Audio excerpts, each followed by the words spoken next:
Good afternoon. My colleagues and I are strongly committed to bringing inflation back down to our 2% goal. We have both the tools we need and the resolve that it will take to restore price stability on behalf of American families and businesses.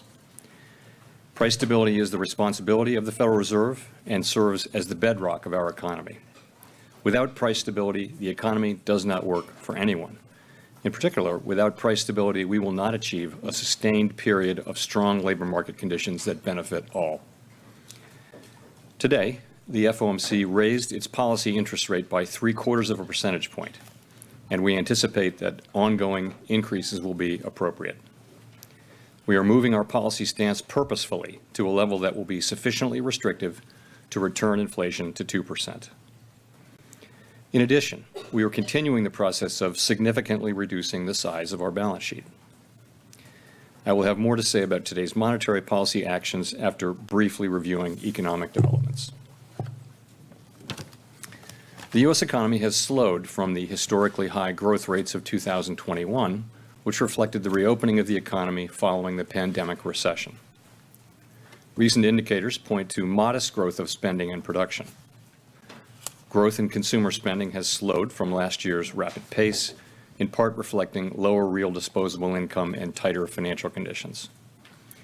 Activity in the housing sector has weakened significantly, in large part reflecting higher mortgage rates. Higher interest rates and slower output growth also appear to be weighing on business fixed investment, while weaker economic growth abroad is restraining exports. As shown in our summary of economic projections, since June, FOMC participants have marked down their projections for economic activity, with the median projection for real GDP growth standing at just 0.2% this year and 1.2% next year, well below the median estimate of the longer-run normal growth rate. Despite the slowdown in growth, the labor market has remained extremely tight, with the unemployment rate near a 50-year low, job vacancies near historical highs, and wage growth elevated. Job gains have been robust, with employment rising by an average of 378,000 jobs per month over the last 3 months. The labor market continues to be out of balance, with demand for workers substantially exceeding the supply of available workers. The labor force participation rate showed a welcome uptick in August, but has little changed since the beginning of the year. FOMC participants expect supply and demand conditions in the labor market to come into better balance over time, easing the upward pressure on wages and prices. The median projection in the SEP for the unemployment rate rises to 4.4% at the end of next year, a half percentage point higher than in the June projections. Over the next 3 years, the median unemployment rate runs above the median estimate of its longer-run normal level. Inflation remains well above our 2% longer-run goal. Over the 12 months ending in July, total PCE prices rose 6.3%. Excluding the volatile food and energy categories, core PCE prices rose 4.6%. In August, the 12-month change in the Consumer Price Index was 8.3%, and the change in the core CPI was 6.3%. Price pressures remain evident across a broad range of goods and services. Although gasoline prices have turned down in recent months, they remain well above year-earlier levels, in part reflecting Russia's war against Ukraine, which has boosted prices for energy and food and has created additional upward pressure on inflation. The median projection in the SEP for total PCE inflation is 5.4% this year and falls to 2.8% next year, 2.3% in 2024, and 2% in 2025. Participants continue to see risks to inflation as weighted to the upside. Despite elevated inflation, longer-term deflation expectations appear to remain well anchored, as reflected in a broad range of surveys of households, businesses, and forecasters, as well as measures from financial markets. But that is not grounds for complacency. The longer the current bout of high inflation continues, the greater the chance that expectations of higher inflation will become entrenched. The Fed's monetary policy actions are guided by our mandate to promote maximum employment and stable prices for the American people. My colleagues and I are acutely aware that high inflation imposes significant hardship as it erodes purchasing power, especially for those least able to meet the higher costs of essentials like food, housing, and transportation. We are highly attentive to the risks that high inflation poses to both sides of our mandate, and we are strongly committed to returning inflation to our 2% objective. At today's meeting, the committee raised the target range for the federal funds rate by 0.75 of a percentage point, bringing the target range to 3 to 3.25%. And we are continuing the process of significantly reducing the size of our balance sheet, which plays an important role in firming the stance of monetary policy. Over coming months, we will be looking for compelling evidence that inflation is moving down, consistent with inflation returning to 2%. We anticipate that ongoing increases in the target range for the federal funds rate will be appropriate. The pace of those increases will continue to depend on the incoming data and the evolving outlook for the economy. With today's action, we have raised interest rates by 3 percentage points this year. At some point, as the stance of monetary policy tightens further, it will become appropriate to slow the pace of increases while we assess how our cumulative policy adjustments are affecting the economy and inflation. We will continue to make our decisions meeting by meeting and communicate our thinking as clearly as possible. Restoring price stability will likely require maintaining a restrictive policy stance for some time. The historical record cautions strongly against prematurely loosening policy. As shown in the SEP, the median projection for the appropriate level of the federal funds rate is 4.4% at the end of this year, 1 percentage point higher than projected in June. The median projection rises to 4.6% at the end of next year and declines to 2.9% by the end of 2025, still above the median estimate of its longer-run value. Of course, these projections do not represent a committee decision or plan, and no one knows with any certainty where the economy will be a year or more from now. We are taking forceful and rapid steps to moderate demand so that it comes into better alignment with supply. Our overarching focus is using our tools to bring inflation back down to our 2% goal and to keep longer-term inflation expectations well anchored. Reducing inflation is likely to require a sustained period of below-trend growth, and there will very likely be some softening of labor market conditions. Restoring price stability is essential to set the stage for achieving maximum employment and stable prices over the longer run. We will keep at it until we're confident the job is done. To conclude, we understand that our actions affect communities, families, and businesses across the country. Everything we do is in service to our public mission. We at the Fed will do everything we can to achieve our maximum employment and price stability goals. Thank you, and I look forward to your questions.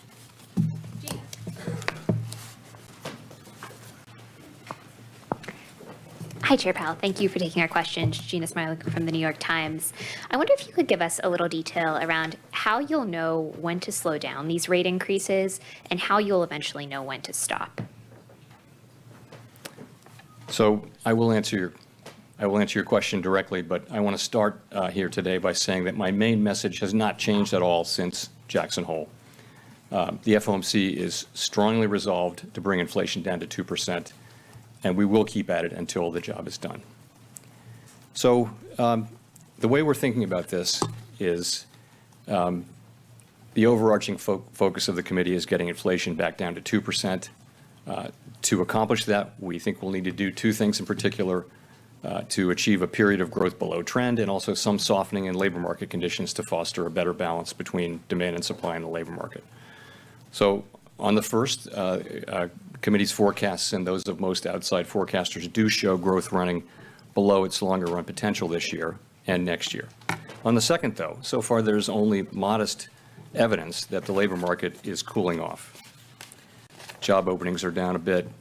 As you know, quits are off their all-time highs. There's some signs that some wage measures may be flattening out but not moving up. Payroll gains have moderated, but not much. And in light of the high inflation we're seeing, we think we'll need to, and in light of what I just said, we think that we'll need to bring our funds rate to a restrictive level and to keep it there for some time. So what will we be looking at, I guess, is your question. So We'll be looking at a few things. First, we'll want to see growth continuing to run below trend. We'll want to see movements in the labor market showing a return to a better balance between supply and demand. And ultimately, we'll want to see clear evidence that inflation is moving back down to 2%. So that's what we'll be looking for. In terms of reducing rates, I think we'd want to be very confident that inflation is moving back down to 2% before we would consider that. Steve. Thank you, Mr. Chairman. Steve Leisman, CNBC. Can you talk about how you factor in the variable lags on inflation and the extent to which the outlook for rates should be seen as linear in the sense that you keep raising rates, or can you envision a time when there's a pause to kind of look at what has been wrought in the economy from the rate increases? Thank you. Sure. So, of course, monetary policy does famously work with long and variable lags. The way I think of it is our policy decisions affect financial conditions immediately. In fact, financial conditions have usually been affected well before we actually announce our decisions. Then changes in financial conditions begin to affect economic activity fairly quickly, within a few months. But it's likely to take some time to see the full effects of changing financial conditions on inflation. So we are very much mindful for that. And that's why I noted in my opening remarks that at some point, as the stance of policy tightens further, it will become appropriate to slow the pace of rate hikes while we assess how our cumulative policy adjustments are affecting the economy and inflation. So that's how we think about that. Your second question, sorry, was? Is there a point in time you could see pausing? Is it linear that you keep raising rates, or is there? Oh, I'm sorry. I should know better than to not talk with my microphone. I should know better than to answer your second question. Oh, there you go.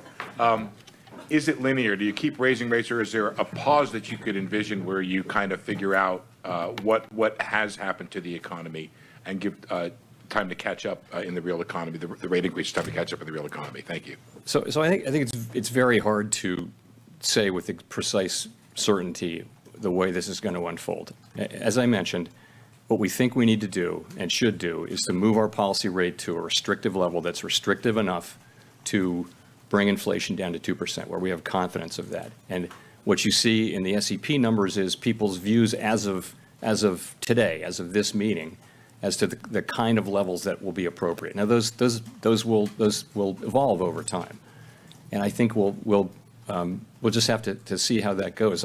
There is a possibility, certainly, that we would go to a certain level that we're confident in and stay there for a time.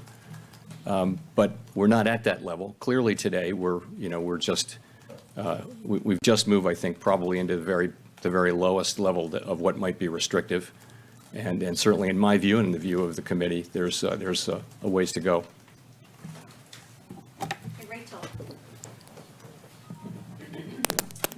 Hi, Chair Powell. Rachel Siegel from The Washington Post. Thank you for taking our questions. The projections show the unemployment rate rising to 4.4% next year. And historically, that kind of rise in the unemployment rate would typically bring a recession with it. Should we interpret that to mean no soft landing? And is that kind of rise necessary to get inflation down?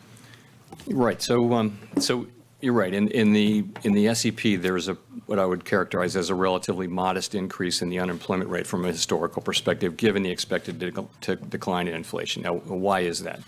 So really, that is what we generally expect, because we see the current situation as outside of historical experience in a number of ways, and I'll mention a couple of those. First, and you know these, but first, job openings are incredibly high relative to the number of people looking for work. It's plausible, I'll say, that job openings could come down significantly, and they need to, without as much of an increase in unemployment as has happened in earlier historical episodes. So that's one thing. In addition, in this cycle, longer run inflation expectations have generally been fairly well anchored. As I've said, there's no basis for complacency there, but to the extent that continues to be the case, that should make it easier to restore price stability. And I guess the third thing I would point to that's different this time is that Part of this inflation is caused by this series of supply shocks that we've had, beginning with the pandemic and really with the reopening of the economy, and more recently amplified and added to by Russia's invasion of Ukraine, have all contributed to the sharp increase in inflation. So these are the kinds of events that are not really seen in prior business cycles. And in principle, if those things start to get better, and we do see some evidence of the beginnings of that, it's not much more than that, but it's good to see that. For example, commodity prices look like they may have peaked for now. Supply chain disruptions are beginning to resolve. Those developments, if sustained, could help ease the pressures on inflation. So let me just say, how much these factors will turn out to really matter in this sequence of events, it remains to be seen. We have always understood that restoring price stability while achieving a relatively modest decline, or rather increase in unemployment and a soft landing would be very challenging. And we don't know. No one knows whether this process will lead to a recession, or if so, how significant that recession would be. That's going to depend on how quickly wage and price inflation pressures come down, whether expectations remain anchored, and whether, also do we get more labor supply, which would help as well. In addition, the chances of a soft landing are likely to diminish to the extent that policy needs to be more restrictive or restrictive for longer. Nonetheless, we're committed to getting inflation back down to 2% because we think that a failure to restore price stability would mean far greater pain later on. Thanks for watching, and if you haven't already, please consider subscribing to our channel. And while you're at it, please leave us a comment. Thank you for watching.